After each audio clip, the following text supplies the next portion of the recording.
ভারত যদি বন্ধুত্ব দেখায় বন্ধুত্ব পাবে, কিন্তু ভারত যদি বাংলাদেশে আধিপত্যবাদ বিস্তার করতে চায়, বাংলাদেশের 18 কোটি জনগণ সেটা রুখে দেবে। ভারত যদি গৌর গোবিন্দের ভূমিকায় নামতে চায়, দেশের 18 কোটি মুসলমান শাহজালালের ভূমিকায় নামবে। আমরা আমাদের দেশ নিয়ে যত ভাবি, তারা তার চেয়ে বেশি ভাবে। কথা বুঝতেছেন না? আরো ভেঙে বলতে হবে। আমরা আমাদের দেশ নিয়ে যত উদ্বিগ্ন, এদের আরো টেনশন বেশি। বলেন, আমাদের দেশে শান্তি আছে না নাই? আমরা হিন্দু মুসলিমে কখনো দাঙ্গা লাগে?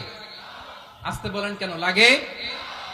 ওদের পূজা পর্বণে আমাদের মাদ্রাসার ছেলেরা যে পাহারা দেয়, চিল্লায় বলেন ঠিক কিনা? আমাদের তাফসীর মাহফিলের সময় ওরা ডিস্টার্ব করে, ঢোল বাজায় না। ওদের পূজা পর্বণের সময় আমাদের তাফসীর মাহফিলের ডেট হলে আমরা চেঞ্জ করে দেই। সুবহানাল্লাহ, কি সাম্প্রদায়িক সম্প্রীতির রোল মডেল। আর ওই বাংলাদেশের ব্যাপারে তারা অনেক ডিসইনফরমেশন ছড়াচ্ছিল। ভারতের অনেকগুলো গণমাধ্যম, আমি জেনারেলাইজ করব না, আমাদের প্রতিবেশী দেশের সব গণমাধ্যমকে আমি দোষ দিতে চাই না। অনেকগুলো গণমাধ্যম তারা ডিসইনফরমেশন শেয়ার করেছে।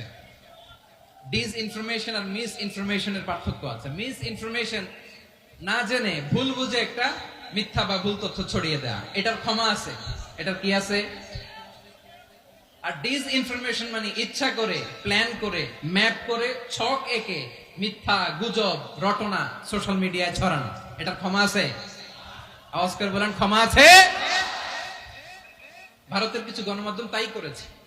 আমরা ব্যথিত হয়েছি, আমাদের হৃদয়ে রক্তক্ষরণ হয়েছে। আমাদের প্রতিবেশী দেশকে বলতে চাই, আমাদের দেশ নিয়ে আপনাদের ভাবার দরকার নাই। নিজের চরকায় তেল দেন, নিজের দেশ নিয়ে ভাবেন।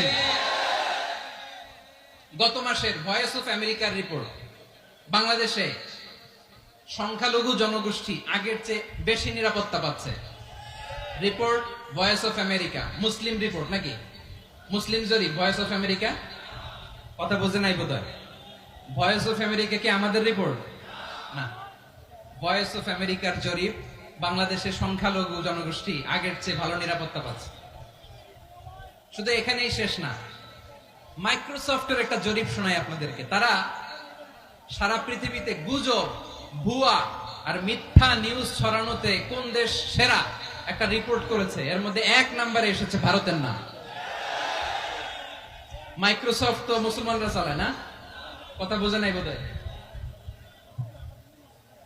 প্রতিবেশী দেশকে বলবো, আপনারা নিজের চরকায় তেল দেন, আপনারাও শান্তিতে থাকেন, আমাদেরকেও শান্তিতে থাকতে দেন।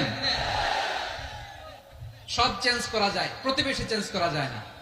আমাদের ল্যান্ড তাদের ল্যান্ড, পাশাপাশি।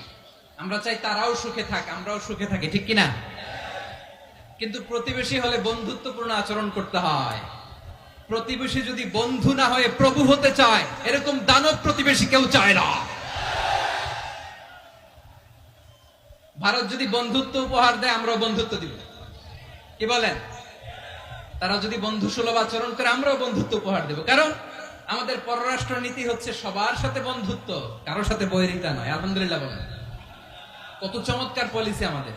আমরা নির্বিবাদী, আমরা বাংলাদেশিরা শান্তিকামী। We are proud of that. এজন্য আমরা গর্ববোধ করি। আমাদের পররাষ্ট্র নীতি সবার সাথে বন্ধুত্ব, কারোর সাথে শত্রুতা নয়। তাই প্রতিবেশী দেশকে বলবো, আমার ভাইয়েরা, আপনারাও আমাদের ভাই।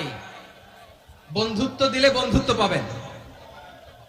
বন্ধুত্ব ইজ ওয়েলকাম, দাদাগিরি নয়। বন্ধুত্ব ওয়েলকাম, দাদাগিরি নয়। লাউড